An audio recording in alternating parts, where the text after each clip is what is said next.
Today I have got 7 restorative yoga poses for low back pain. And on top of that, I'm going to explain everything so you have a better understanding if you are dealing with some sort of low back pain.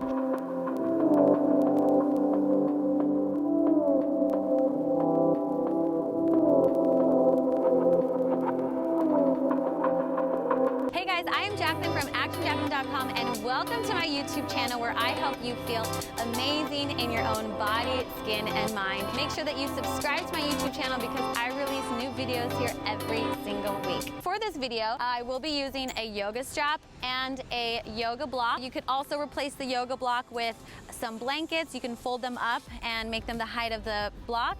And for the strap, you could use like a long towel or something like that. So it's definitely something that you can easily do at home and replace this with things that you already have. All right, so let's get started. So let's start laying down on our backs.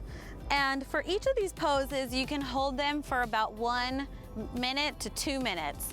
All right, so the first one is really simple. You just want to lie on your back and you want to pull your knees in towards your chest. You definitely never want to yank on your knees like this. You want to just gently pull them in towards your chest and let yourself completely relax into the floor. And with all of these poses, you want to make sure that you're just sending signals of relaxation. So breathing in through the nose and breathing out through the nose. So again, you can hold this for 1 minute to 2 minutes, relax, put some music on. I recommend doing these at the end of your day so that you know that you just have time to unwind and relax. So the next one that is also really good is a figure 4 stretch. So if you are really super tight, you could place your foot on the ground and just take the foot over the knee gently and let it rest there like this. If you want a little bit more, you could take the hand underneath the thigh here like this, or you could take the hand over the knee and pull it in towards your chest. So you want to hold here, and again, the idea is to completely relax into the mat. You want to send signals to your back if it is spazzing up, if it is overworking, if it's feeling fatigued. You want to send signals to relax. And so that's where these restorative poses are really, really powerful and effective, is because you're allowing your brain to tell your body and your back to relax. So just breathe. Visualize the cleansing breaths going in and out through your nose and just completely letting your back relax. So you want to do that on both sides. You can, again, hold these stretches for about 1 minute or 2. So another one that's similar to these, but it just opens up the body in a different direction, is happy baby pose. So you want to keep the hips level on the ground, and you can take the hands to the outside edges of the feet, open up the knees wide, and let the knees just hang out here. So these are really nice because you really don't have to do much to activate the body. You can just let gravity take over and let yourself sink into the mat. If you're really tight and you're not able to grab your feet, you could take a strap, and you could also take the strap around the feet and get kind of the same feeling and pull the knees or the feet back in towards you, letting the knees open up wide. You just don't want the hips to be off of the floor. You definitely don't want your neck to be off of the floor like this. You want to make sure that your neck is nice and relaxed, and if that means that you have the strap and you're gently pulling your legs back this way all the way up here, that's okay, and that's where you should be. You should never try to yank anything, especially if you are dealing with any sort of injuries.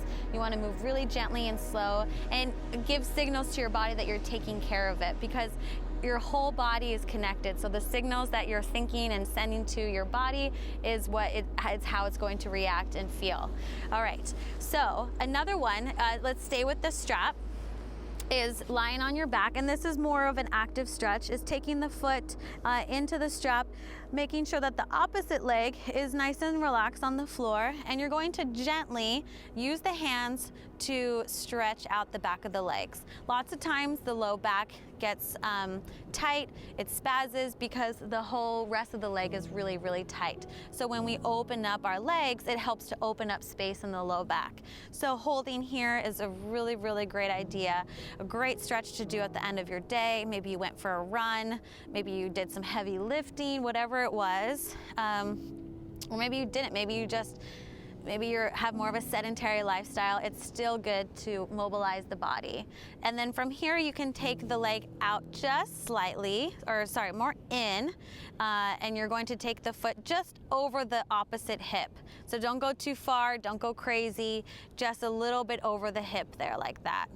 And keeping the foot flexed so that you get a nice stretch underneath the foot and in the gastroc or the calf. All right, so those ones, again, you can hold for a few minutes. And then another one that you can do is a nice easy twist, which I love to do all the time. So you can just begin by keeping the elbows or the arms nice and flat on the ground. Shoulders should stay on the floor. And then you're just going to twist. So you see how I situate my hip, kind of bring it into the middle of my body, and then I move over to the side here. Now, if you are really tight and you feel any sort of pain or something like pinching or something happening in the knees, then definitely bring the block here in between the knees, and that'll help level out the hips and level out the knees and give you a little bit more support. So definitely you could, if you don't have a block, you could use a blanket. So you would just hold that here, and it should feel really good to just stretch out that low back. And the idea is to just feel nice and relaxed. All right, and then another one, taking the block and you put it underneath the tailbone here, and this is going to help and bring the feet about hip distance apart, or actually a little wider than hip distance, and you can let the knees fall in towards each other like this, and then have the palms facing up, and it's kind of like a Shavasana pose with the upper body, and you're letting yourself relax. Again, this is just taking pressure out of the low spine.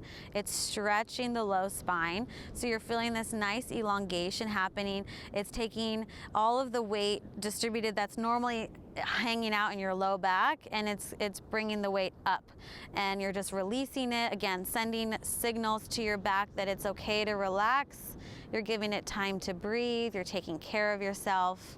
So this is a great, really amazing restorative pose that you could actually even hold for longer. You could hold for maybe up to 5 minutes or so, as long as everything feels okay. And then our last pose is Shavasana, which is always an amazing pose to do, and I recommend doing this, on your floor and where you have a nice flat surface. Just let the hands open, let the feet open, let everything just relax completely into the ground, and breathe, and imagine the breath being this cleansing machine coming in, breaking everything up, healing the body, and letting yourself completely restore and heal. These are really powerful, effective poses, and I hope you loved them, and I hope that it helps you. Make sure you subscribe if you liked this video, because that helps me be able to create more free videos for you every single week. All right, I will see you next time. Bye.